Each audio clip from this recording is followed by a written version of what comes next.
2, 3. Hey, everybody out there in the unique genius world and strong communities.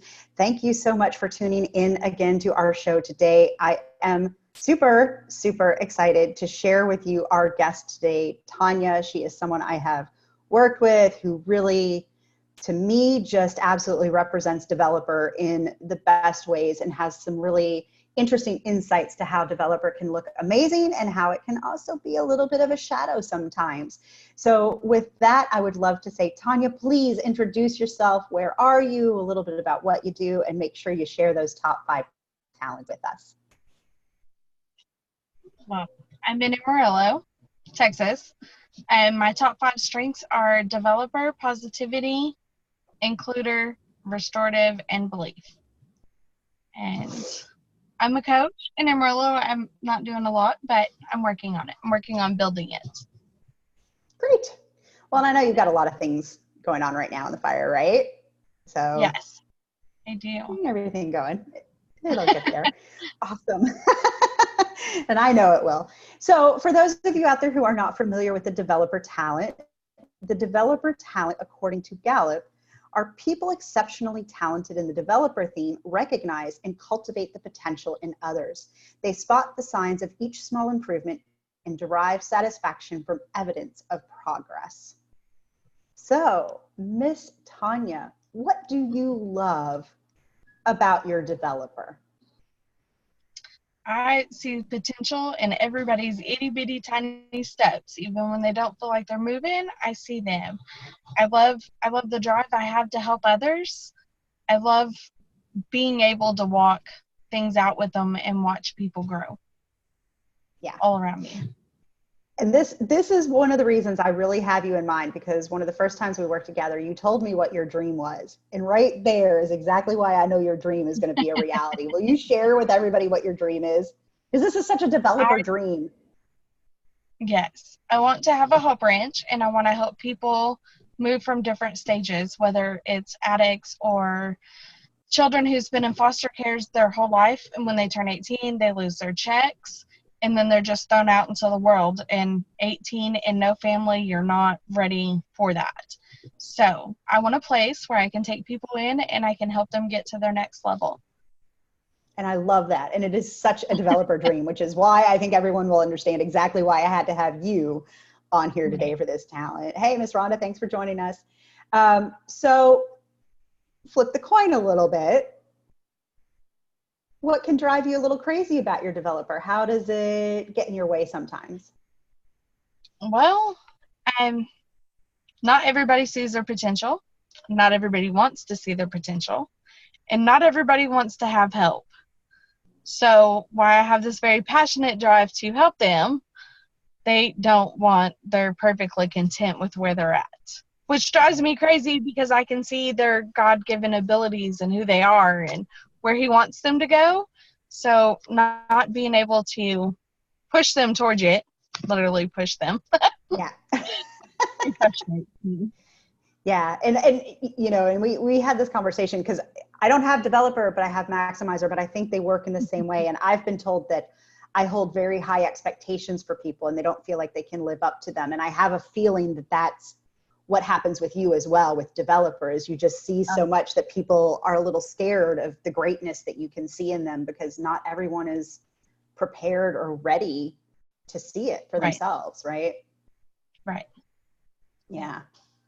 So, well, so if we look at that, so how have you seen developer really, you know, show up throughout your life, like before you ever knew it was a talent? Well, I got in a lot of trouble once when I was in 4th grade. I proceeded to tell my teacher she could be a much better teacher if she would just do a few things differently, which didn't go over well. I told my dad once he would be a better dad if he spent more time at home with us, which he didn't think I was funny either. So I've always tried to help people. The pastor once, I told him he needed to learn more about grace if he was going to preach, which he didn't think I was funny either. Yeah. Yeah. That was long before I knew it was when I was a kid, but yes. I Right. asked And him one time if he was preaching. if he was I what? asked him if he was preaching for the people there or if he was preaching the message. Yeah, Uh-huh. totally didn't think I had a sense of humor at all because, it's supposed to be from God and you're not supposed to care what nobody else thinks. And he was a very much people person. Right. Yeah. So I So, can definitely see where that would be really raw. Yeah. So then how did you see that develop? So you did that when you were younger. Like, can you think of another story or some way that you've seen this show up maybe now that you're a mom? Has it shifted at all? oh, yeah, definitely. So, yes, much differently. I know how to on that. And then I mix it with the blessing. And so I call out who they are daily. Instead of telling them who they are, I call it out and I help build them up. And even when I don't think they're hearing me or they don't want to hear it, I Yeah. see it work out. So I'm not pushing, I'm Right. just speaking it. So, Right. and my Keeping kids it are present. so cocky, you couldn't tell them that they were dumb or ugly. They would laugh like it was a joke. Like, my mom's told me who I am. I Do you, know, and I'm very solid in that. So, yeah. yeah. Do you think it was easier when they were younger for your developer to show up than it is maybe now that they're older, or do you just feel like it's showing up in a different way? I think it shows up in a different way with each one of them. Like, my daughter was failing math, and she said she was horrible in math, and she just couldn't do it. She didn't get it. So, for about a year straight, every day before school, I'd take her to school, and I'd tell her, look, you're restorative. You're a problem solver. This is who you are. This is who God's called you to be. There's nothing you can't do. So, the next year, she not only passes her math, she goes straight to math honors. And then she took the Algebra 1 test, which is she aced it. Like, she got 100% on all of them, so she got a commended on her STAR test. Oh, So, fantastic. yeah. So it just shows up differently. Sometimes Right. it's a message that I send them. Sometimes it's a little note that I write on my son's lunch before, just little stuff I can put here and there. Right. And as they So, get older, you have to find more creative. sure. Sure. Well, because you've got to let them do it at their own pace, right? That's that piece where even when you can see it Yeah. and you know what to do, you got to let others sort of discover it for themselves as well, which I'm not looking forward to that part of it as a Yes. parent because my son is still very young. So, but I'm sure that is a very difficult thing to go through. And I'm not looking forward to it at this point, but I'll hopefully do the best I can. And I certainly Right. have role models like you who are doing the best they can and can tap into you for your advice. Right. That's always good. So now I know with this big dream you had, I'm going to go back to a little bit of the raw side for a second and re-explore, because I know you have this really big dream of the Hope Ranch, but I know you lost a little faith in that earlier this year. So I did. how, Okay. I feel like that sort of, your developers' feelings got hurt a little bit, A lot. right? And A so lot. how have you been working through that process? Well, I can't have faith in people. I got to know that God has a plan at the end of the day. Mm-hmm. But it's extremely hard to know that there's so much potential in one person. But I also have to remind myself they're just people. So I kind of have to take the me aspect out of it, if that makes sense. I Sure. have to step back and realize I can't fix everybody. Right. My restorative comes in big time with my Right. developer, and there's no lost cause, even in the darkest places. Sure. Sometimes the darkest places can take all of your light, and you have to restart all over again and start seeing the light in people again. And trust that Yeah. maturity comes with age, and you learn as you go. Sure. So. Well, and it's, life is a process, right? And so it's, Right. as much as you're celebrating and developing other people, it's always about, celebrating your own progress as well, right? Right. And making sure that Right. you're recognizing that, even a baby step forward is a baby step forward, right? Right.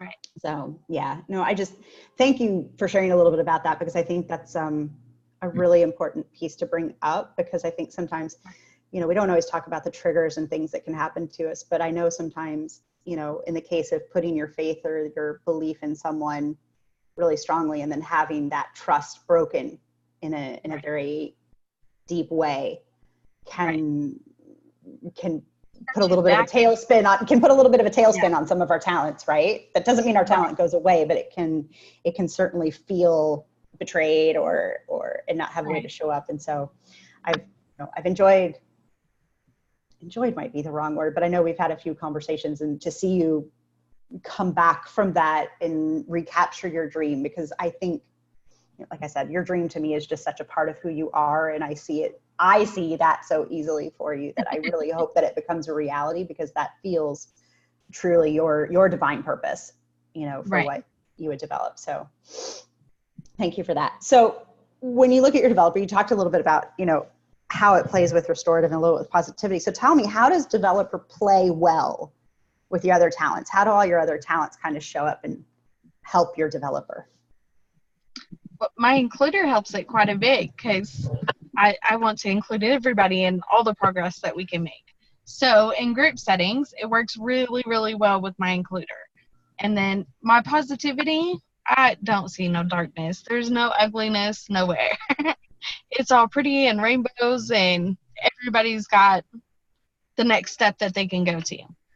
My restorative doesn't see a solution that we can't solve with my developer. So it's all people based and all pushing to the next level. Right. So you've got a lot of good backup for your developer, right? To guide it and support it. But I can see where some of that support team might not always show up in the prettiest way. Yeah, probably not. So how do your talents kind of fight with each other, especially with developer? Well,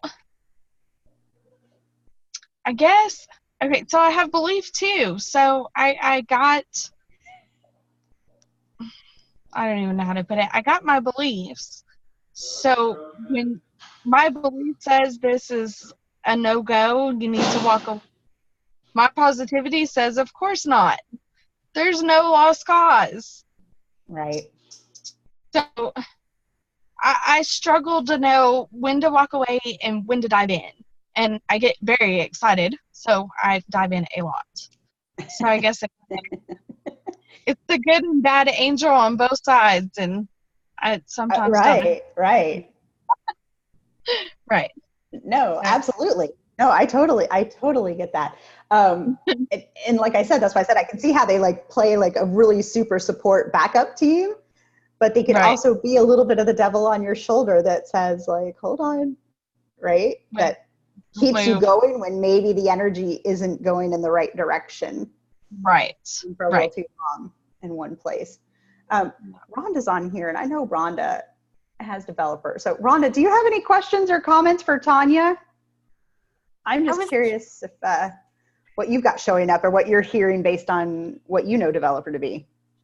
Can you hear me, Joe? Yeah, absolutely. Okay, thanks. Some of my questions were based, you answered them as you went through as you continued the discussion.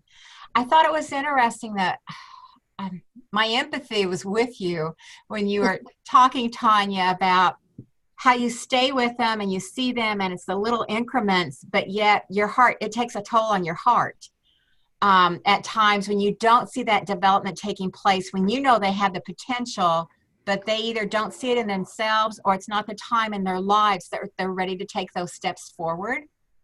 And I was curious, do you have a process in place, or that you kind of step back objectively and say, this isn't the right time, maybe I need to move on to the next person? Or how do you do that?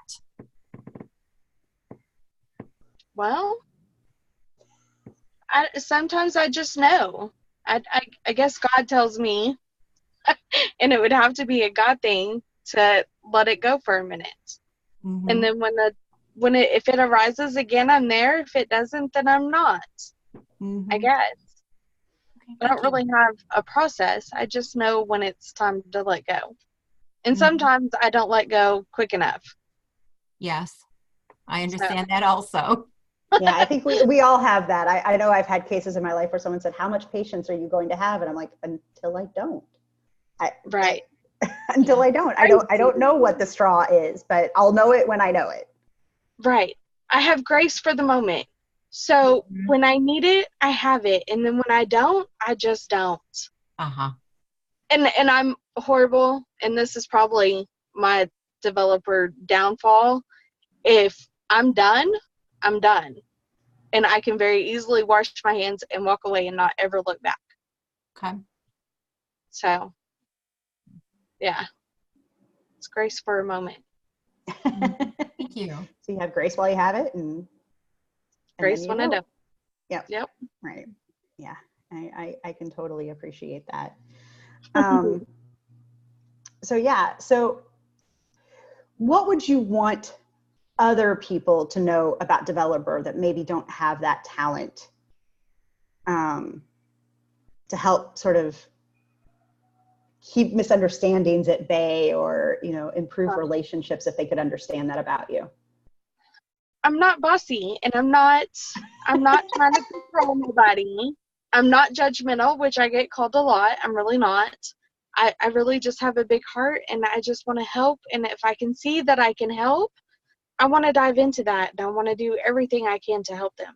I'm extremely passionate. When I get started, I'm so passionate, and it gets misconstrued quite often. Like, Sure. my sisters are like, I just want to have a conversation. I don't want you to tell me what I need to do. Right. I don't want to tell nobody. I just want to help them. And sometimes it comes off as very bossy. Sure. Well, so how do you start to alleviate that bossiness piece, right? Like, what can you do to, try to do that? I mean, I found that I have to, like, warn people sometimes. Well, I warn people. Well, most of the people around me know I'm pretty passionate, so I don't have to. As far as my kids are concerned, I don't so much tell them what to do anymore. I kind of just listen to them, and then we go from there. I've learned not to put my 2 cents in unless it's needed. A little. I haven't learned that a lot. Little by little. It's but again, I know baby with steps, right? There's the developer. It's a work in progress. It'll get there. With my boys, I have to remember that they're grown and they're men, and I need to respect their boundaries. So I tread very lightly, and I try to. Sometimes I just throw stuff out there. Sometimes it's a quick message. Sometimes it's, if you need me, I'm here. So Right. I've just had to learn to step back just a little. Well, we all learn those little tactics, right? Like my ideation can go a little out of control and can really catch people off guard. So I might, say, hey, can I plant a strange seed with you? Right? Like, are you open to the possibility of a crazy idea right now? Right. Because I can overwhelm people.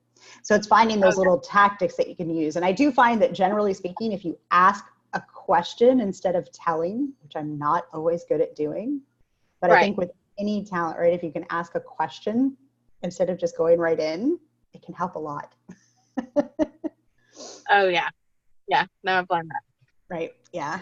So, all right. So, famous person. Did you come up with a famous person or a fictional character that you think is developer? Yeah. A famous person. Martin Luther King Jr.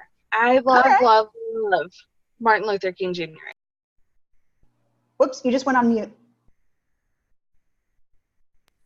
Okay, Sorry. there you go. That's all right. If one person I could sit down and talk to, it would be him, because he could see our nation united, and he had such a passion and a drive that he pursued that.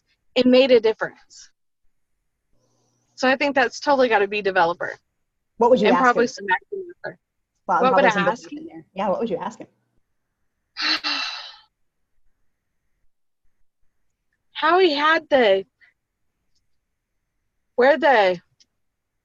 well, I don't know. I would ask him how he just jumped out there and did it. How he went from, this is what I see and this is what I want to do in it. That's what I would ask him.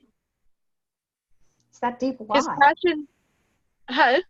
I think it's that deep why.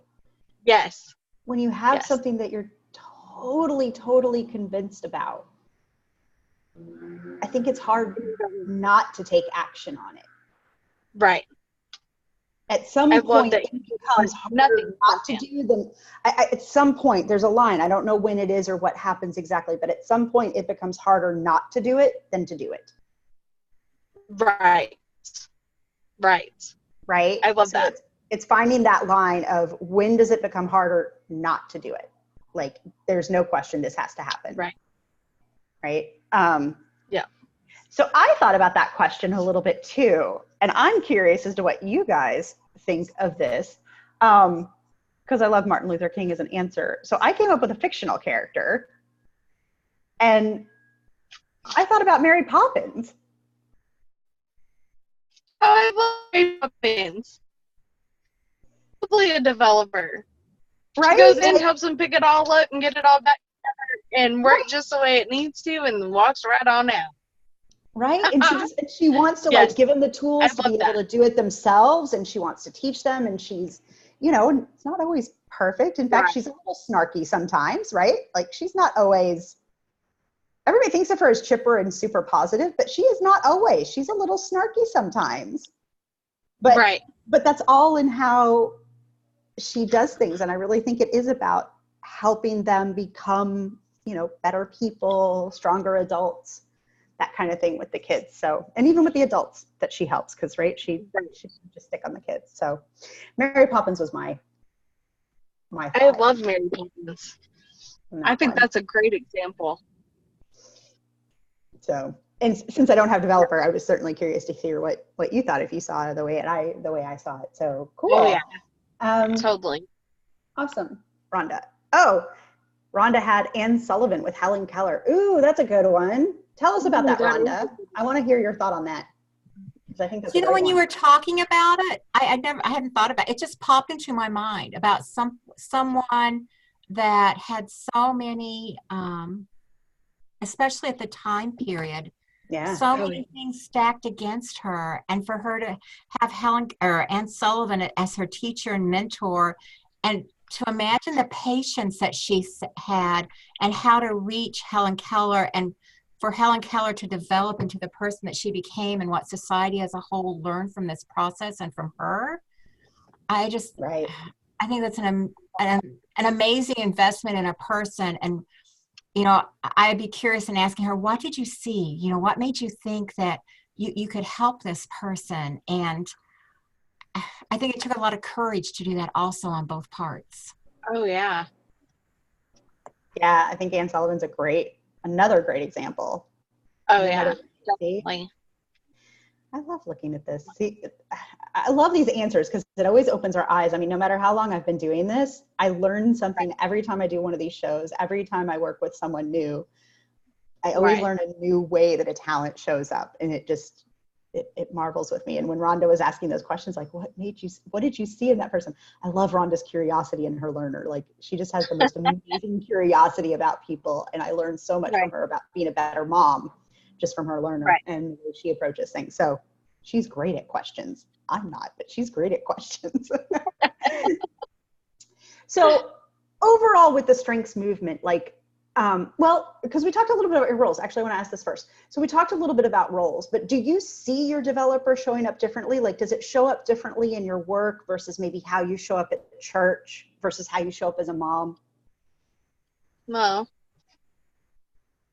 not a lot different. I mean, I want to help new Christians. I want to help new Christians grow in their maturity. I have a drive to do that. In coaching, of course, I want to help everybody get that. So goes without saying, right? Yeah. And then my kids, I really just wanted my kids to be I didn't want them to ever second guess who they was. I wanted them to know 100% without a doubt who they were. Right. And now they're very cocky. You couldn't tell them anything different. So you did a great job. Well done, Mom. I did. But I have a lot. I have 14 or 15. I have 15 nieces and nephews. And it has showed up in them. I know how to build them up. And I know how to help them get to the next step without being pushy, which is something I had to learn with the rest of my family. So, yeah. And I can see where they listen and where they've taken what I've said and they just rolled with it, and it just turned out amazing. Well, and sometimes one circle out, right? We're going to listen to a little bit differently than we do within our closest circle. Because we feel like we know each other, we have certain expectations, certain things. But, you know, if an aunt says it to you, not mom, or a friend of the family says it to you, you're like, oh, okay, well, that's interesting. You know, and then, of course, you see your mom or dad in the background going, oh, my God, I've been saying this for years. Right. But sure, that happens. So final thoughts. What do you wish people knew about strengths? What has it done for you? How has it positively impacted your life? Before strengths, I was just a pushy, bossy chick who could be a tad bit aggressive. And I'm very passionate, so I just roll with it. After I learned my strengths, I felt like for the first time in my life, I knew what God had designed me for. I knew what my purpose was, and I knew I was supposed to help people. Because before, I didn't know how that looked or why I always insisted on being in something with somebody. Right. Or why crazy people found me. It never made sense to me, but they could see what I couldn't see from the get-go. Right. Strength opened my eyes up to a whole new world, and I knew I could passionately help people who really needed it. Yeah. So, a true understanding of who I was, because I didn't have that before. Before, I was just pushy. Has it helped your relationships in your family now that, like, you know, your kids' talents and that kind of thing? Oh, yeah. Yeah. Well, and knowing my husband's strengths, now I know how to speak to him, and he knows how to approach me, and he knows if it's something I'm super passionate about, it has something to do with one of my strengths. And so he's not getting frustrated with me that I'm all in with this one person. So it made a major communication difference, understanding who we were and how to perceive them. So, So was he really open to taking the assessment when you first approached him about it? That's good. We found it at the church. We went to a marriage conference, and Jimmy Evans had wrote the Strengths-Based Marriage with Alan Kelsey. Mm-hmm. So we were there. They introduced it. We went and bought codes the next week. And then literally 2 months later, I was going to get certified to be a coach. So how was that? How was that first conversation when you guys discovered each other's strengths? I'm like, everything makes sense now, babe. This is what I gotta do. And then as soon as I done it, like as he's taking his test, I'm researching how to be a coach, because this is what God's called me to do. Like, lights on, all in, let's go. So he's taking his test. I'm researching, telling him everything, and he said, well, if that's what you want to do, let's do it. And I said, okay, then. So we did. And then oh man, he has a context. So everything, context, learner, responsibility. Oh man, his responsibility drives me crazy some days, but I love him. But it made so much sense. Like, he goes off of everything from his past experiences and how it affected him, and to see how he's going to pursue his next decision. So he takes forever. And then he's a thinker. So he has to think it all out, go back to the past and see how it all worked out before he can ever proceed. And then he has responsibilities so high that sometimes his responsibilities more to other people than it is to us. So I've learned to tell him, I'm your responsibility. I have to be first. So, yeah. it's made a massive difference. I don't know what happened.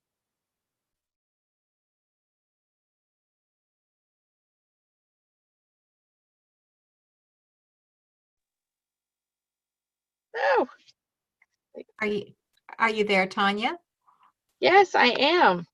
I think we're here, but I don't believe Joe's here. Did she lose us? I think so. I think so too. Because I totally lost the screen and everything, Me too. but I could hear you. So we're not alone. That's a good thing, right? Yes, that's totally a good thing. Oh, I think she's back. Oh, there she is. Thank you for jumping in, Rhonda. I hope you jumped in. I'm so sorry. I don't know what happened on my end. Someone dropped out. Oh, Anyway. there you go. So, Tonia, tell us again a little bit about like just that conversation you said, because you said you were all in with the coaching and then you kind of, I started losing you. Just the last few things you said. I said that I had a better understanding of my husband now. And he understands me better, so we don't fight near as much as we did. Of course, we were first married too, so. Well, but Yeah. I mean, I think that's good to do that, you know, early enough on and have have that ability to really understand each other is extremely helpful, because it takes two people in a relationship to really make strengths work, right? Right. It takes two people to have that understanding, that compassion from that language. So, well, I am so sorry we had just a little technical glitch. I hope we can clear that up a little bit on the editing side. But with that being said, Rhonda, thank you so much for stepping in. I know you did, to help out and keep the conversation going while I disappeared. And thank you guys for your patience at the end there. Thank you to everyone out there in Strong Communities, Strengths Genius, and who's out there listening to Unique Genius in 33. We love bringing you all these people who share their talents with us in ways that we might expect and in ways that we may not expect at all. And so I love each and every story because I think they're all unique. So thank you for tuning in. I hope to see you next week, and we'll be continuing on our journey of getting to know everyone out there in the strengths world. So thanks so much and have a wonderful week. See you soon.